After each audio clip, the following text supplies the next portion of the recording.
उन्हाळा म्हटलं की कैरीचा सीझन हा चालूच आहे आणि काहीतरी चटपटीत खावंसं वाटतं. म्हणूनच आज आपण कैरीपासून तयार होणारा मेथांबा अगदी सोप्या पद्धतीने तसेच अचूक प्रमाणामध्ये कसा बनवायचा ते पाहणार आहोत. हा मेथांबा बनवण्यासाठी घरगुतीच साहित्य लागतं आणि हा अगदी झटपट बनून तयार होतो. चला तर मग रेसिपी पाहूयात. नमस्कार, सीमा मराठी किचनमध्ये तुमचे खूप खूप स्वागत. मेथांबा बनवण्यासाठी मी या 2 तोतापुरी कैऱ्या घेतलेल्या आहेत आणि या स्वच्छ धुवून वाळून घेतलेल्या आहेत. आता यांना मी सोलून घेत आहे. पहिले ह्याचं हे असं देठ काढून घेते.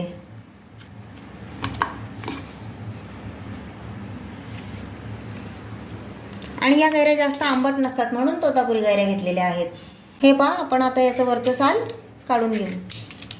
साल सोलून घेतलं ना की मग कैरीचा कडवटपणा निघून जातो, म्हणून सोलून घ्यायचं.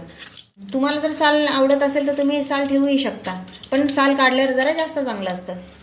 ही पहा, एक कैरी सोलून झालेली आहे. आता आपण ही दुसरी कैरी सुद्धा अशीच सोलून घेऊ. हे पहा, आपल्या कैऱ्या सोलून झालेल्या आहेत. आता याचे मी बारीक बारीक तुकडे करणार आहे. आता ही कैरी मी मधून कापून घेत आहे. अशीच ही दुसरी पण अशी कापून घेऊ. कैऱ्या कापून झालेल्या आहेत. आता त्याच्यामधली मी ही कोय काढून घेते. अशा प्रकारे ह्या सर्व कोय मी काढून घेतलेल्या आहेत. हे पहा, आता कैरीचे मी बारीक बारीक तुकडे करून घेत आहे.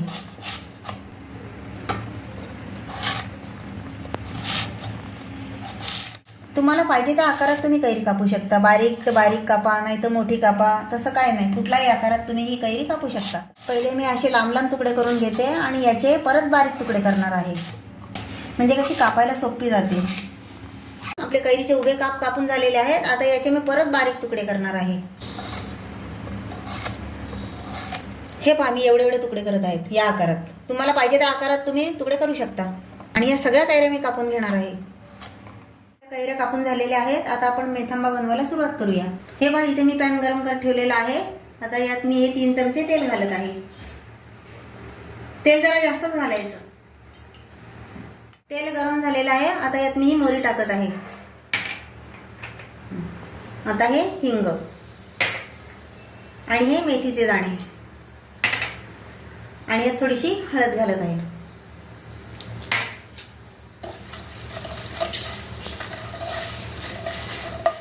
आता यात मी ही कापून ठेवलेली कैरी घालत आहे.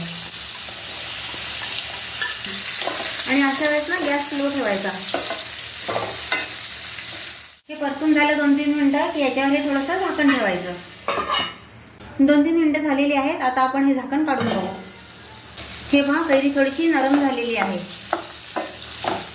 आता यात आपण 1 चमचा धणे पावडर, थोडीशी जिरे पावडर, ही पहा, ही थोडीशी काळी मिरी आणि हे 1.5 चमचा लाल तिखट घालत आहे.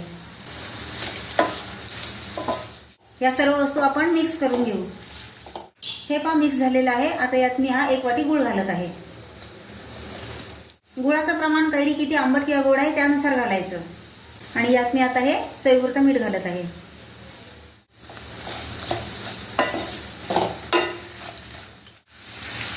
आणि हा मेथांबा मी पाण्याचा एकही थेंब वापर न करता करणार आहे, त्यामुळे हा बराच काळ टिकू शकतो.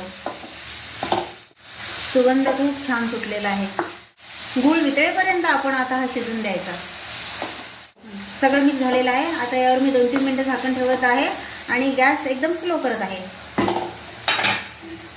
हे पहा, तुम्ही पाहू शकता. 2-3 मिनिटं झालेली आहेत. आता हे मी झाकण काढून बघते. हे बघा, गूळ पूर्णपणे वितळलेला आहे आणि कैरी सुद्धा नरम पडलेली आहे, म्हणजे आपला आंबा शिजत आलेला आहे. तुम्ही पाहू शकता किती सुंदर दिसतंय. तोंडाला पाहूनच पाणी सुटतंय. असे बुडबुडे यायला लागले की समजायचं आपला आंबा तयार आहे. हे पहा, आपला मेथांबा तयार झालेला आहे. आता याला मी पूर्णपणे गार करून घेणार आहे आणि नंतर काचेच्या बरणीत भरून ठेवणार आहे. आणि हे साठवून ठेवताना हवाबंद बरणीचाच वापर करा, म्हणजे हा मेथांबा भरपूर दिवस टिकेल. हे पहा, आपला मेथांबा बनवून तयार आहे. तुम्ही पण एकदा असा नक्की बनवून बघा. आणि कैरीचा सीझन चालू असल्यामुळे हमखास बनवा.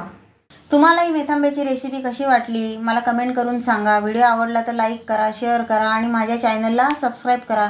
भेटूया पुढच्या व्हिडिओत. धन्यवाद.